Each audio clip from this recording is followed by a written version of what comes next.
jireenya kana waan gabaabaa walii wajjin ilaallaa live maayinni jireenya kun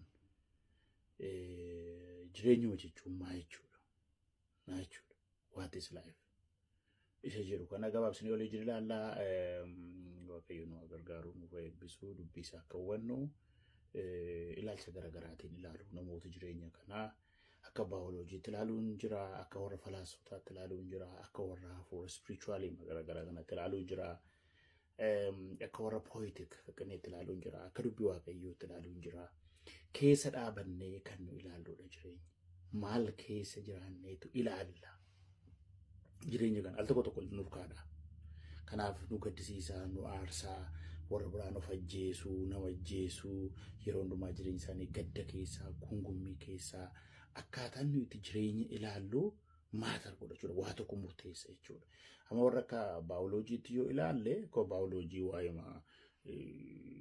mukisii horiinis living thingidha waan ta'eef hin dhalattii hin guddartii hin hortii hin duutii isa jedhamu kana isaan kanumatti yaadu kanaaf jireenya jechuun tokko waan guddatu waan dulloomu waan du'u reproduction waan wal horuu kanumaadha bakka waan tokko biraan qabu dhufaatiinsa ammoo evolution irraa Darwin theory irraa fuudhanii jechuudha ka duraanii qurxummii ture achi allaattii ta'e achi bineensa jaljiisa nama fakkaatu ta'e maal ta'e achi namatti geeddaramee beektu jechuudha waaqaallame kun immoo big bang theory dhaan dhufee ergasii erga jaljiisi durii nama ta'e har'a maaliif naman ta'u immoo isaantu jaljiisa ta'e tarii dhugaa ba'aa jira waan beeknu hin qabnu isa kana dhugaa sa'u yoo ta'e tarii achi jaljiisa ture naman ta'e yeroo nama ta'e beekadhanii haasa'u yoo ta'e that's okay garuu isaaniif kompleksiidha jireenya kana warri haasa'an warri waa'ee theory evolution Darwin hordofan kanaaf jireenyi wal'aadha jireenyi kompleksiidha jechuudha nyaachuu horuu dhaluu dhalachuu maal meaning hin qabu jireenya hin qabu jechuudha kana horii irraa maal irraa wanti nuti adda ta'an hin jiru jireenya waan tokko wanti adda godhu tokko hin jiru jechuudha kanumaadha bakka jireenya warra filoosotaaf warra falaasotaaf immoo baay'ee filoosofikaan fiiliyaa beekumsa ogummaa isa jedhudha ogummaa barbaadan waaqayyo haadha ogummaa barbaadamutu gaarii miti malee falaasummi sun ogummaa barbaaduudha sila na akka isaaniitti egaa isaan gaafatanii what is the purpose of or meaning of life jireenyi kun kaayyoon isaa maali hiiki isaa maali hiiki jireenyaa tokko isa kanaadha kan isaan gaafatan callumaan what is life maali jireenya jechuutu hin ta'in isaanii gaaffii bareechaniiru kaayyoon jireenyaa maali yookiin immoo hiiki jireenyaa maaliif jiraan isa jiru kan isa kanas pooyintii nu irraa kaanutu murteessaadha jiru lafarraa kaana yoo ta'e nurkaa wal dha'uu danda'a waaqarraa kaana safuurarraa kaana yoo ta'e garuu safuuraa jennee miti akka dubbii waaqayyootti kaana yoo ta'e tarii hiika argachuu danda'a isaan kanaaf garuu perspektiiviin isaanii kanarraa ka'u kana keessatti ilaalcha garaagaraa jirama existentialism booda jedhamanii waa'ee existentialism jedhu hiiki isaa xinnoo ishee namantinidha jechuudha isaa oromiffattii kun nama rakkisa isaan kun jireenya hiika qabudha nutu hiikatti godha jireenyatti we create our own purpose waaqayyotu hiikatti kenna yookiin immoo kaayyoo kanaaf jiraadhaa jedhatu hin ta'ini kaayyoon jiraadhu anatu hiika itti kenna I myself ofii kootii jedhu isaan kun warri immoo absurdism jedhamu barumsa kanarraa kan dhufu kana jechuun jireenyi hiika hin qabdu life is meaningless akkuma Solomoon ilmi Daawit bira dulluma isaa rojaala waaqayyoo keessaa ba'e hulluu kantuu noor hundumtuu kan akkasumaaniti aduu gadede baay'isoo aduu waltas maatti beekan deemne waan ta'eedhaaf wanti hundumtuu horii argachuunis jireenya jiraachuunis fuudhuunis heerumuunis sana gochuunis waan qabaachuun siltaan qabaachuun maal qabaachuun namni jaala waaqayyoo yaada waaqayyoo ala gaafa jiraatu yaada waaqayyoo keessa gaafa hin jirre wanti hundumtuu kan akkasumaaniti ta'a ijoolleen gaa'elli horiin hojiin ittuma gammaduu hin danda'u maali pooyintiin irraa keetu murteessa waan ta'eedhaaf kanaafitu falaasfaa ta'e inni yaada waaqayyoo keessaa ba'e jaala waaqayyoo keessaa ba'e isa lafaa laalaa ture waan ta'eedhaaf wantoonni tokko akkasumaaniiti ta'e kanaafitu warri absurdidhan kunii warri kunii jireenyi miiningii hin qabu jireenyi kan akkasumaaniitidha gaddisiidhaadha warri religious haymaanot isa jedhamu waa'ee amantii miti jedhamu kun immoo spiritualism warri fagoo ba'aa giddu galeessatuun fagoo Far East kan nu jennu warra akka Hindii fa'aa warra akka Chaayinaa fa'aa kun amantiin isaanii har'a Noorz Ameerikaa galee biyya keenya galee hundumaa galee hubataa jira. Anyhow isaan deebi'ees immoo haymaanotii miti kan nuti hordofnu waaqayyotti amanuudha malee isa haymaanota jedhanii waan tokko sana godhii kana godhii akkas godhii akka itti nyaatu akka itti fudhanii religious practice miti amma kan nu haasa'aa jiru. Isaanii jireenyi kennaadhaa kaayyoon immoo itti hidhamee jira. Isa ijaan mul'atan kana garas material world jonteen spiritual world isatu govern godha. Biyya lafaa kana kan bushu biyya hafuuraati. Hafuura Waaqayyoos ta'e hafuura kan biraas ta'e hafuura hamaas ta'e miti hafuura madaama malee kan jedhu hin jiru. Kanaaf sanatti hidhamee jiraadha kan isaan jedhanii. Warri saayikooloojiin immoo warra amala namaa qayyabatanii isaan waa'ee hawaasaa warra akka sooshooloojiin waa'ee hawaasaa warra qayyabatan kuni jireenya isaanii maanni jireenya conscious bakka jedhamti shaakalanii guyyaadhaa guyyaatti shaakaluudha jireenya. Subjective experience dhuunfaa keenyaan kan nuti shaakalluudha. Wal fakkeenyaaf waa'ee relationship walitti dhufeenya namaa wajjinii maatii abbaa manaa haadha manaa fira hawaasa ofii jaallachuu jaalala gammachuu hordofuu tarii ulfina Waaqayyootiif jiraata moo namni gammachuu duwwaadhaaf jiraata. Isa kana gaaffiin deebisanii garuu ni gaafa akka ittiin jiraannu jireenyi hiika qabaadha isaan kana walitti dhufeenya relationship irra kan dhaabateedhaan. Warri poetic jedhamanii akkuma ilaalletti ija kanaan akka ilaalletu hin ta'ini fakkeenyatti kennu waan sana akka dream akka abjuu godhanii warra ilaalan jiru poetic view. Isaan kun akka fakkeenyaa ta'u life is a journey jedhu isaan amma deemsuma bakka jireenya akka deemsaatti fudhadhuudha kan isaan jedhan. Deebiin immoo life is a struggle jedhu isaan jireenyi wallaansoodha bakka wallaansoo qabi. Ma wallaansoo dhaqii namaan qabii miti. Akka fakkeenya wayii jechuudha. Amma deemsa jechuun adeemsa namni jedhee deemu jechuudha. Bakka jireenyi hin dhufaa, hin darbaa, hin ka'aa, hin kuftaa, hin kaataa maal jettaa nama deemta bakka deemsa keessa wanti meeqa si godhachuu danda'a. Wallaansoodha. Deebiin immoo jireenyi abjuudha. Life is a dream. Bakka isa jiraachuudhaadha kan isaan jedhan egaa kanaaf scientifically tuun taane kuni emotionally jireenya namaa keessatti miira wajjin kan wal qabateedha kan isaan kana jedhan jechuudha. Kanaaf egaa warroota kanaa olii warra akka falaasfaatiifis warra akka baayoloojiitiifis warroota akka pooyitikii fakkeenya naasaaniifis isaan kun egaa dhuunfaadhaan jireenya nama deemuu jireenyi mistiraa jireenyi wallaansoodha kanaa wajjin wal qabsiisanii deebi'ee warrootii amma hafuura Waaqayyootu ta'in waa'ee hafuura machiif namooti baay'een jireenyi namaa jalqabumaa ka'ee hafuura wajjin kan walitti hidhameedha. Jireenyi namaa fiizikaalii makana duwwaa ishee lafarraa duwwaa kanaaf kan jiraatu hin jiru. Karaa inni itti Waaqayyoo waaqessu karaa gara garaa haa ta'u malee inni kan karaa sirrii hin ta'in malee jireenyi namaa addunyaa hafuuraatti hidhamee jira. Spiritual world itti hidhamee jira jechuudha. Akka aadaattis ta'e karaa kamiin iyyuu ta'e ibi nama amantiin saayinsii iyyuu jira.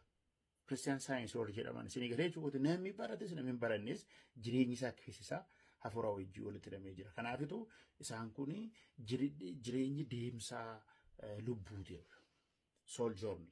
Jireenya adeemsa lubbuuti. Lubbuu keenyatu jechuudha. Nuyi foon kana sammuudha lubbuudha.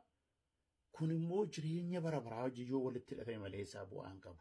Kanaaf jireenyi lafarraa kun yeroodhaa fi kanaaf lafa kanarratti lubbuun keenya yeroo isheetti qulqullooftu lafa isheetti rakkattu lafa isheetti bal'attu waan baay'eedha waan ta'eef gaddiin dhufaa, du'iin dhufaa, dhukkubin dhufaa, jaalalliin dhufaa, waa dhabuun hin dhufaa, waa argachuun hin dhufaa. Kana keessa lubbuun keenya dammaqi awweek taatiidha kan isaan jedhan. Keessumatti amantiin warra Hindii, Hinduizim, amantiin warra Budaa, Budiizim. Budaa sana nyaatu maaloo biyya kana jedhatu hin ta'in amantiin Budiizimii kun biyya Hinduus jira. Biyyoota Barmaa, biyyootuma Faarestii kana Eeshiyaa keessa qabatee jira. Shaakalli isaa garuu har'aa Noorz Ameerikaas ta'e Afrikaas ta'e iddoo hundumaa jira. Bal'achaa kamiin gararraayyuu bal'achaa amma yoogaan itti hidhamee amantii Shintoozim, amantii Taoizim, amantii warra Chaayinaa amma Shintoozim, Taoizimiin kun amantii isaaniiti.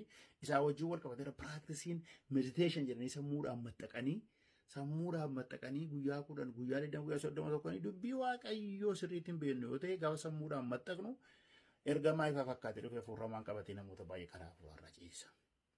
Kanaafitu coggaarraan dhumuunis jira, du'uunis jira. Haa ta'uyyuu malee gaafa meditation jennee sammuu keenya foonis akka barbaannu dubbii Waaqayyoo sirriitti beekuutu nurra jiraata. Dubbii Waaqayyoo ala kan ta'e adagaa namatti buusa waan ta'eedhaaf. Innaa isaan kanaadha kan isaan jedhanii.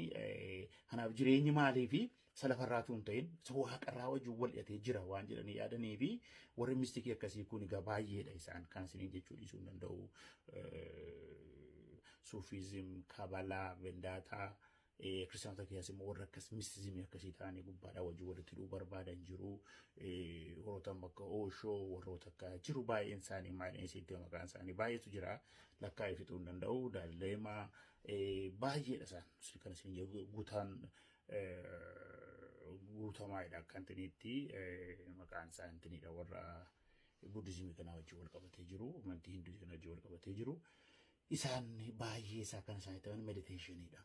Jireenya keessan isa lafarraa tun ta'in isa gubbaa wajjin walitti hidhuudha jedhamee akka galaanarraa akka bishaan budduqeeti. Nu galaanuma jechuudha. Nu galaanuma akka bishaan budduqeeti. Waaqayyo nuyi nus immoo waaqa. Panteizim.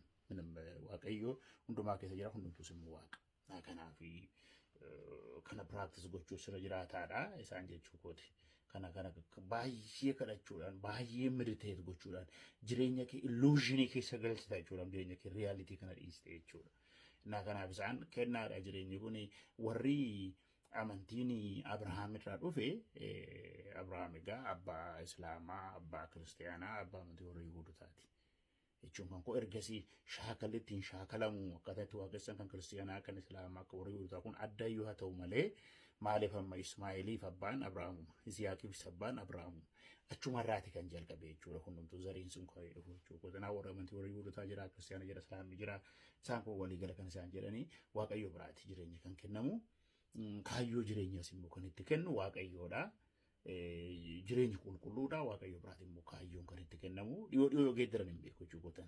Isa oriijinaalii sana isaa jechuudha. Innaa kanaafi akka Waaqayyo jedhetti jiraachuutu nurra jiraataadha. Waaqayyo ulfina kennaa amma kennaa erga ta'e jireenyi Waaqayyo biraa jireenyi erga kenname kennaadha erga ta'e abbaa kennaa sanaatiif jiraanna jechuudha. Kan keenya inni akka barbaanne kanaaf of ajjeesuun dogoggora. Kanaaf of miidhuun dogoggora jireenya fi kanaaf jireenya fi gara barbaachisu mormonni sirreessuun dogoggora. Maaliif abbaa kennaa nuu kennitu jira waan ta'eef abbaa kennaa sana kennaadha malee kan dhuunfaa keenyaa miti waan ta'eef kaayyoo jireenyaas immoo kan itti kennu Waaqayyoodha. Jireenyi qulqulluudha Waaqayyo biraati immoo kaayyoon kan itti kennamu dhiyoo geeddaran hin beeku jechuudha.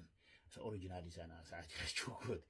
Innaa kanaafi akka Waaqayyo jedhetti jiraachuutu nurra jiraataadha.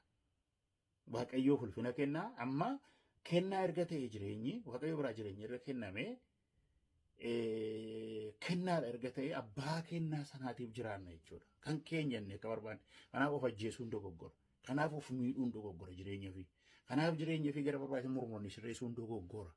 Maaliif abbaa kennaa nuu kennitu jira waan ta'eef abbaa kennaa sana kennaadha malee kan dhuunfaa keenyaa miti waan ta'eef akka fedhaa isa nuu kennee sanatti jiraannaa jechuudha. Kanaafitu jireenya lafa dhufetti deebi'aa gaaf tokko jireenya jechuudha. Isa kana hubachuun gaariidha. Kanaaf isa kanaadha isaan kun kan isaan jedhanii warrooti ansilasnitti mee warrooti spiritism warra biraanii jireenya keenya ofii keenya sheeppii goonaa gara barbaadnaan sirreessinaa akkamitti maal goonaadha. Garuu dhugaatti akka dubbii Waaqayyootti Waaqayyoorraa dhufe gaafa jedhanii jireenya kan kennu eenyuudha Waaqayyoodha. Biyyoorraa tosheetu akka nama siidaa hojjetu isa booddee hafuura isaatti baafatee jedha seera uumaa boqonnaa lama lakkoofsa torbaatti namni jiraataa ta'e lubbuu jiraataa living soul bakka nama ta'uun kanaaf foonni biyyootti deebi'a lubbuun kun maan hafuura waan taateef gara Waaqayyootti deebiti. Isinii galee amma mucaa xinnoo uume miti jalqaba nama guddaa kana uume addaanis nama guddaa heewanis nama guddaadha jechuudha. Minimum leelaantiin hin la'u. Kanaaf uume hafuura isaatti baafatee jiraataa ta'e sila foonni kun dhoqqeedha waan ta'eef jiraachuu danda'u gaafa hafuura isaatti galu garuu maal ta'e jiraataa ta'e. Kanaaf jireenyi isaa dhufe jechuudha. Foonni kun jiraataa miti kaa. Isinii galee jireenyi isaa dhufe Waaqayyoorraa dhufe. Eessatti deebi'a? Waaqayyootti deebi'a. Isinii galee kanaafi warri ruwaa jedhan afaan Ibraayisxiitiin ruwaa kana jechuun hafuura yookiin qilleensa jechuudha. Innaa kanaafi jireenyi foonii kun akka jiraatu kan godhe jireenya hafuuraa sanaadha jechuudha. Jireenya hafuura Waaqayyootti baafatee jechuudha. Gaafa hafuurri sun keessaa bahu hafuurri suni wanti inni iddoo kana teessu jechuu miti. Ija keessa, harka keessa, miila keessa waan hafuurri sun gaafa keessaa bahu gogee hafa akkasittiin dhoqqeen kun gogaama ta'ee hafa jechuudha. Inni hafuurri sun maanni anumaan ripirezentii godha hiyyaadha mul'ata seera Luqaas boqonnaa 16tti sooressi suni obbolaa kooti dhaqee Aliyaazar itti naaf himu akka isaan si waliin hin dhufne jedhee kadhachaa ture. Mul'ata boqonnaa jaarratti du'anii ka'anii maaliif warra nu ajjeesanatti maaliif hin faraddu jedhanii gaafatu. Rakkina waggaa torba sana keessa si galee konshasii qabu jechuudha. Akkuma qilleensaa badeetu hin ta'ini namni tokko foon kanaa yeroo du'u gara fuulaatti geeddaramaa foonni badeera waan ta'eef yeroo gooftaan dhufu maal ta'a jechuudha deebi'e. Foon ulfina qabeessatti deebi'a. Darajaa sadii keessa darba namni. Foon isa kana isa dadhabaa kana gaafa du'u gara fuula ta'a deebi'e immoo foon ulfina qabeessa uffatee mana cufaa keessa ol galu giraavitiitu rakkisiin barreessu bakka mul'achuu dhokachuu danda'a jechuudha. Naa kanaafitu Waaqayyotu burqaa jireenyaati. Kan dubbiin Waaqayyoo nutti himu Yesuus Kiristoostu burqaa jireenyaati. Jesus is the source of true life. Wangeelii Yohaannis 14 irratti ana karaan dhugaan jireenyi. Anaa ala gara abbaa eenyullee deemuu hin danda'u. Kakuu haaraan kana nutti himachuudha. Jireenyi Yesuusi. Wangeelii Yohaannis boqonnaa 1:4 irratti isa keessa jireenyatu ture. Jireenyi immoo ifa namaa ture. That life was the light of all mankind. Namni garuu ifan jaallatu dukkana barbaada. Dukkana jechuun hojii hammeenyaa barbaada. Cubbuun erga dhufee biyya lafaarratti. Hammeenya gochuu barbaada. Nagaan barbaadu. Jaalan barbaadu. Tokkummaan barbaadu. Garuu jireenyi dhufe kun Waaqayyoo wajjin akka jiraannuuf karaa jaalalaa, karaa nagaa, karaa qulqullummaa akka jiraannuuf walitti nu hidha jechuudha. Deebisee jireenya nama harkaa badee Waaqayyoo deebisee jireenyatti namoota deebisee jechuudha. Kanaafitu baayoloojii duwwaa miti nuti. Jireenya irraa hafaa gooftaan nuu kennuu dhufe waama nyaatanii waa dhugume. Amma sooressa fi hiyyeessi maal wal caala loojikii isaa olaaltan. Sooressa sireema tokko dhageessa hiyyeessi sireema tokko dhageessa. Sooressa biddeen tokko nyaata hiyyeessi biddeen tokko nyaata. Meeneem lafarratti jechuu kooti. Yoo hundaa'uun qabeenyi baay'ate immoo isa nyaatu baay'ata rakkinatu duukaa baay'ataa jedha Solomoon. Kanaaf maal kadhate deen sooromessa akka maqaan kee wallaal hiyyoomes immoo akka hin hanne. Jireenyuma naguu bakka waanuma ittiin jiraadhu lafa kanarra naa kenniidha. Present bakka jireenya har'a bormiti jireenyi. Isa borii isa barabaraa isa waggaa 5 kun har'atu yaadu namni dhiphatee yookiin of ajjeese kenna ajjeese karaa irraa bada. Isa sodaadhuun narra ga'ee yoo boqonnaa 3 irratti. Ijoolleen koo yoo du'anii yoo dhukkubsadhe yoo bade manni kootu diigamu inni ni jedhe dhumtuu irra ga'e. Jireenyi isa borii dhiphachuu miti jireenyi sarraa jiraachuudha. Kennaadha waan ta'eef isa namaa kenne the moment. Isa borii boroo fi dhiphataa jedha Maatewos 6 irratti gaafatanii altalla 35 kaatanii. Isa borii fi dhiphatu warra namanne dhiphata warra Waaqayyoon hin beekne dhiphata jireenyi borii fi dhiphata isin irra jiraadha daraaraa bakkeen uwwise simbirroo Waaqarraa hin nyaachise isin immoo sarra caaltu isiniif hafuura Waaqayyoo biraa dhufetu kenname isin isa fakkaatanii uumamtanii ni daraaraa uwwisuu danda'a inni simbirroo isin nyaachisuu danda'a. Taa'aa dhibaan jenne hojjedhaa kaadhaa baradhaa garuu isa kana miti jireenyi keenya. Tokko kun ishee kan yerooti. Garuu jireenyi keenya kan bara baraati.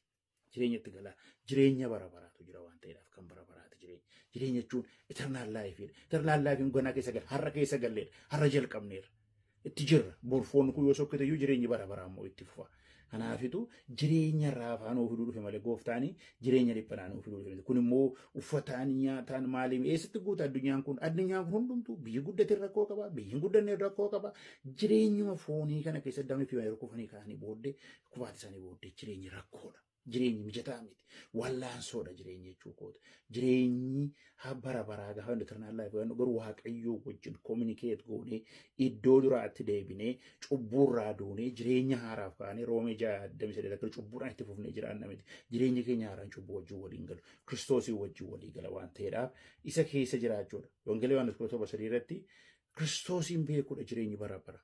Jireenyi bara baraa jechuun Kiristoosiin beekuudha. Maqaan isaa ulfaatu. Naa kanaafitu Waaqayyoo wajjin iddoo walitti dhufeenyatti erga deebi'ee namni kaayyoo qaba, jireenya qaba, nagaa qaba. Har'a waan mijate waan mijachuu dhiiseef miti jechuu kooti. Jireenyi mooraalii qaba, safuu qaba. Isinii galee kabaja qaba jireenya jechuu kooti. Akkamittiin akka jiraannu jireenya kana jechuu kooti. Jireenya filadhaa jedha. Keessa deebii boqonnaa 39 meddamaa olaaltan jireenya filadhaa jedha Museen. Isin gorsaa Waaqayyoof abboomamaa qulqullummaatti jiraadhaa karaa nagaarra jiraadhaa choose life jedha. Jireenya filadhaa saba Waaqayyoo jedha karaa jaalala Waaqayyoo ala yaada Waaqayyoo ala haqa qulqullummaa dhiisanii akka barbaadan jiraatu yoo ta'e jireenya wal isin hirkaadhaa waan ta'eedhaafi isin jireenya filadhaa jireenyatu isin baasaa jedha. Maaliif jireenyi kun Waaqayyoo biraa dhufe? Jireenyi kun isa Waaqarraati. Jireenyi kun isa hafuuraati. Akka isa Waaqarraati. Akka Waaqayyoo yaada Waaqayyoo hafuura qulqulluudhaan namni lafarratti gaafa jiraatu jireenyi isaa nagaa qaba. jireenyi isaa boqonnaa qaba abbaa ilma hafuura qulqulluudhaaf mana qulqullummaa waaqayyoo ta'a mana qulqullummaa hafuura qulqulluu ta'a jireenyi kun kennaadha naa mijachuu didee naa mijatee yookiin erga naa mijannee akkasan godhaa akkasan balleessaa an hojii maaliin qabaa jennee sana waccisnu tuun ta'in jiri wal'aansoo kana qophaa qabna miti namni biddeen duwwaan hin jiraatu namni jireenyuma seefooni baayoloojii kanaaf hin jiraatu biddeenni foon kanaaf barbaachisa garuu jireenya keenya hafuuraatiif dubbii waaqayyoo gaashaan baruudha waaqayyoon kadhachuudha hafuura qulqulluun guutamuudha yaada waaqayyoo keessa deddeebi'uudha jireenya bara baraa bor jalqabna miti har'a already jalqabne keessa jirra gaafa foon kanarraa adda baanu jireenyi keenya ni bara baraatti fufa hafuurri hunduu bara baraan jiraannaa gaaf tokko mufuun lafa qabeessatti deebi'uuf jirra kanaafitu jireenya akka warra falaasfaatti yaaddu yoo ta'e jireenya akka warra baayoloojiitti yaaddu yoo ta'e jireenya warra akka pooyitikiidha akka meetafoorii akka abjuutti yaaddu yoo ta'e jireenya akka warra mistisizimii warra hafuuraa bara biyya fagoorra jiranii kana mediteet gootee hafuuraan sokkitee maal jettee waliin hojjetu yaaddu yoo ta'e jireenya warra sinirkaadha. Jireenya akka dubbii waaqayyootti yaaddu yoo ta'e garuu jireenya keessa jirtu warra waaqayyootti amantan jireenya bara baraa keessa jirtu boritti galtu miti jireenyi kun immoo kan keessa miti waaqayyootu kennaa waaqayyooti waan ta'eef addoo jiraattanitti akka jiraattanitti utuun gungumin utuun jeeqamin utuu baxabbatin utuu maaliin jedhin dubbii waaqayyoo nyaachaa dubbii waaqayyoo keessa jiraachaa gooftaan gaafa dhufe waan sodaannuu qabnu yaadda waan sodaannuu qabnu jireenyi keenya har'a mijatee waan akkasan qabaanu akkasin qabu waan jennu kun jireenyi dorgommii miti jireenyi waaqayyoo wajjin jiraachuudha gooftaan isin haa eebbisu eebbifama. Nagaan isiniif haa ta'u akkam jirtu nagaa keessanii naguma aan waaqayyoof galatu nagaa kooti baay'inaan egaa kan irratti barsiisu waa'ee aariiti aarii baay'inaan maaltu kaasaa kan jedhu waan sadan tokko laallee isa kaan immoo bor iftaanitti fufaa deemna maaltu kaasaa duwwaatu hin ta'in akkamittiin immoo to'achuu dandeenya aariin takkaanafu akkamitti to'annoo jala gashachuu dandeenya aariin hinafu aariin to'annoo jala hin gallee yookiin gara nama ajjeesuu yookiin gara of ajjeesuutti nama geessa akka gara gaa'ila dhiiguu gara hojii jalqaban balleessuu gara waan meeqa balleessuu gara meeqatti nama geessa aariin to'annoo jala gala uncontrolled anger jechuun yemmaanni qoxaaxarau hinafu takka eenyuyyuu hin aare namni naarre hin daa'um nama sirriidhaan miira sirrii qabee hin yaadu ani jechuudha karaa koo kan riisarchii godhee irratti immoo hojjedhee beekuu tokkotti jechuudha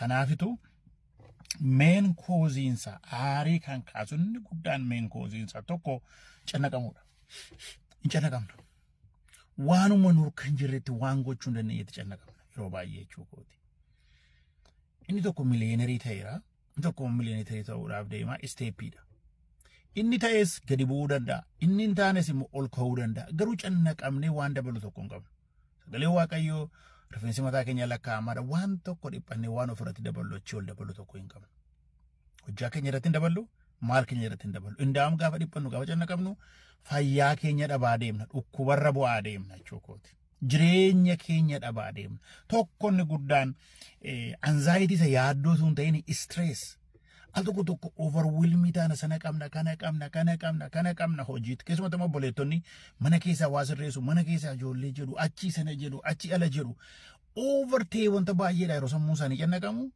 miiningiin qabu wanti baay'een isaan aarsa isaan gadhiisa riyaaliitiidha kun riyaaliitiidha dhugaa sa'uudhaaf yoo ta'e jechuudha dhiirris immoo akkuma kana waan baay'ee yaadaa maal jedha haa ta'uyyuu malee kan obboleettotaa hunduma caaleetu haay level yeroo cannaqamuun kun istireesiin kun baay'ee dabalu walitti dhufeenya keetti fedha dhabaa deemu abbaa manaa wajjin yookiin haadha manaa wajjin yookiin namoota dhiirota wajjin fedha dhabaa deemu walitti dhufeenyi isaanii kun maaliif guyyaa guyyaatti responsibilitii nuti qabnu gaafa baay'achaa deemnu maal godha jechuudha waan xinnoo ishee xaaruu jalqabna miirri keenya hin dhiphata jechuudha aariin immoo miira yeroo garmalee aarree garmalee haasa'uu jalqabne jeequu jalqabne seexanitti gargaarama malee jireenya keenyatti dhufee abiddarratti beensila dabala malee miira waan ta'eedhaaf yeroo sana jechuudha abbaa manaa wajjin ijoollee wajjin nu toluu dhiisuu danda'a dubartoonni kan ta'uu danda'u dhiironni immoo bakka manni toluu dhiisuu danda'a laftuu hojii waaldaa'ee toluu dhiisuu danda'a kanaafitu inni guddaansaa garmalee cannaqamuu dhiisuudha maal daballaa garmalee cannaqamnee sirri dhukkubi dhufuu danda'a rakkii dhufuu danda'a hojii bahuu dhufuu danda'a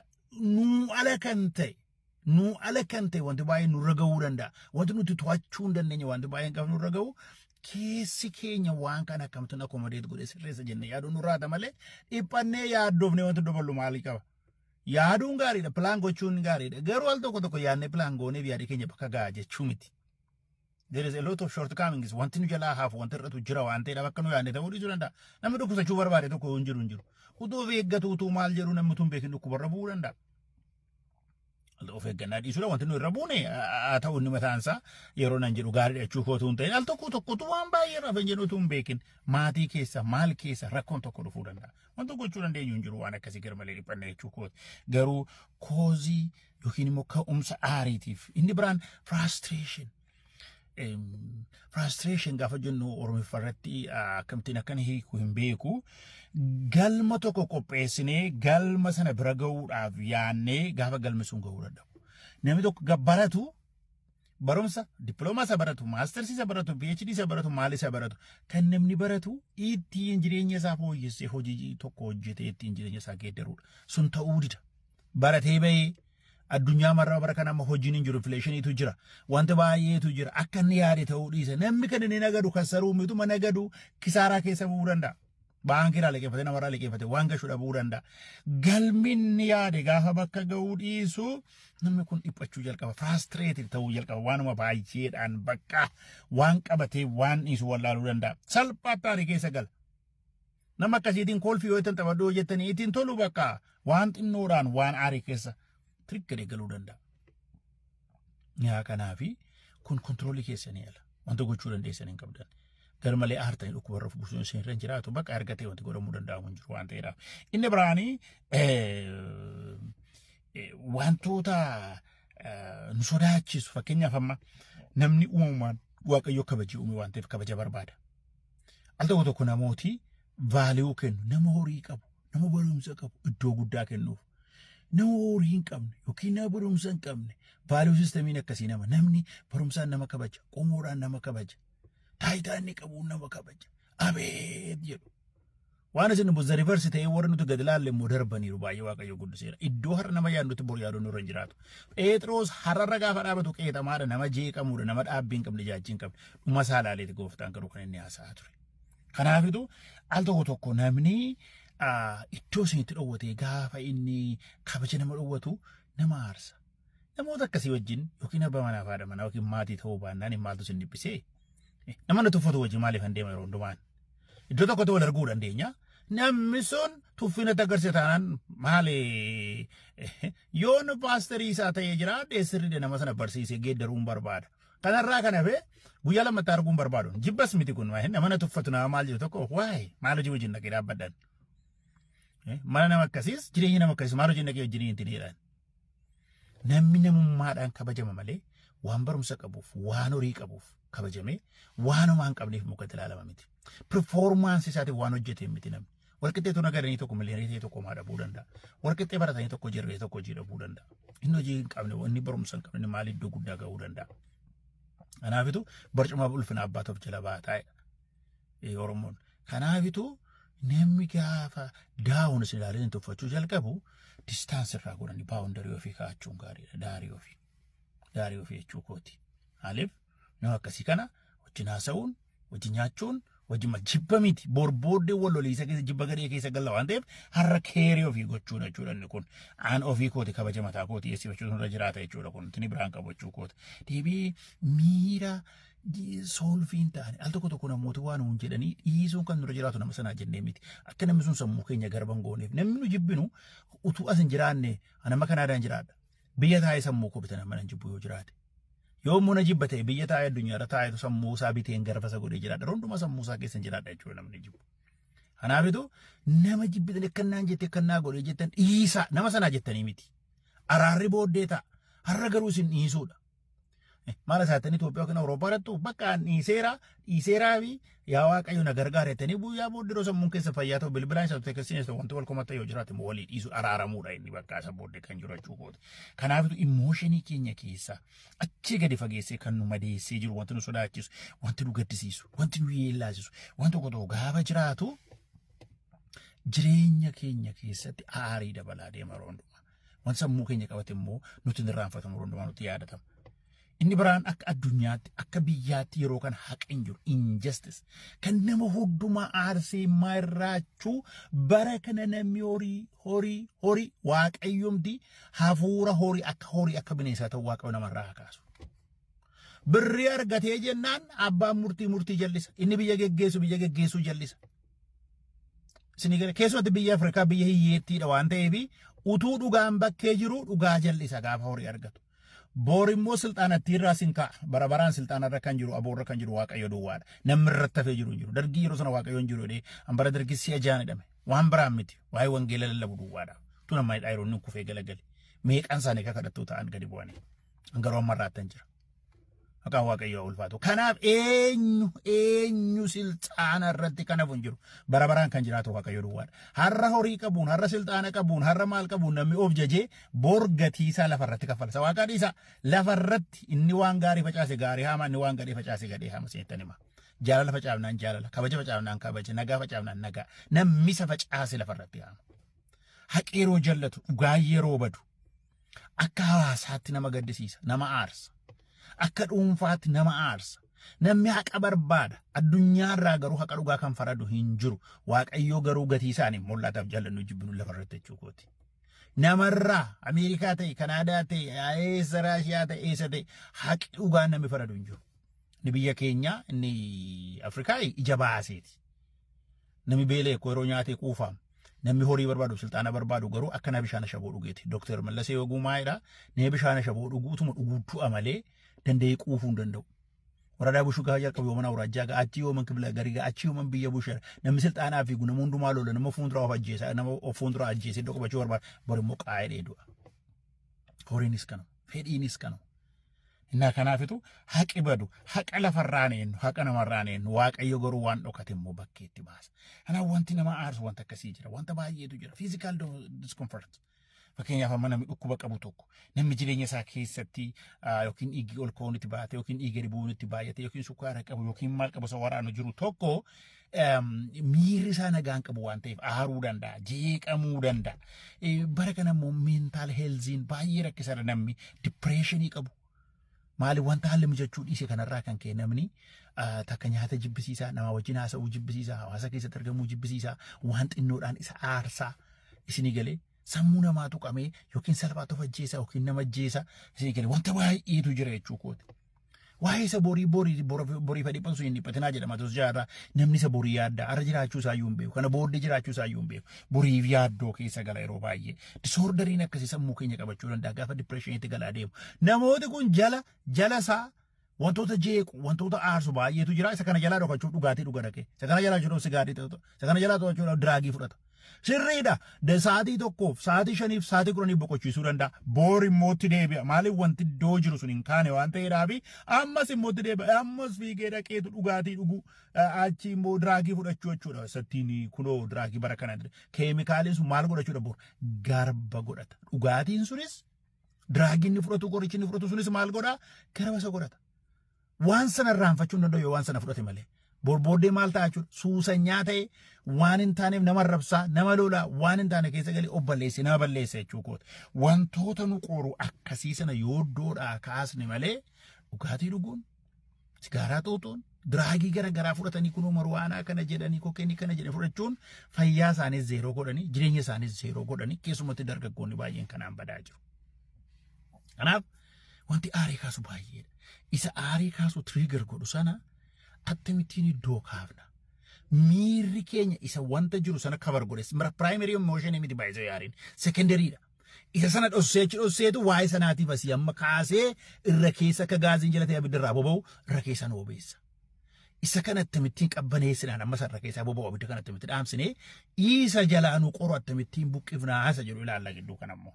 Akkamittiin sana buqqifna yoo sana buqqifne malee aariin keenya nafu. Mana jeeqna, hawaasa jeeqna, waldaa jeenna, biyya jeenna. Maaliif inni jalaan buqqa'u taanaan nagaa hin qabnu. Waaqayyo immoo kan nagaa qabaannu barbaada. Waan hin taane sana buqqifnee isa buqqa'uu didummoo wajjin walii gallee akka jiraannu barbaada. Waaqayyo sinaa eebbisu walii wajjiniin ilaalasatti fufnee immoo akkamittiin akka ta'an.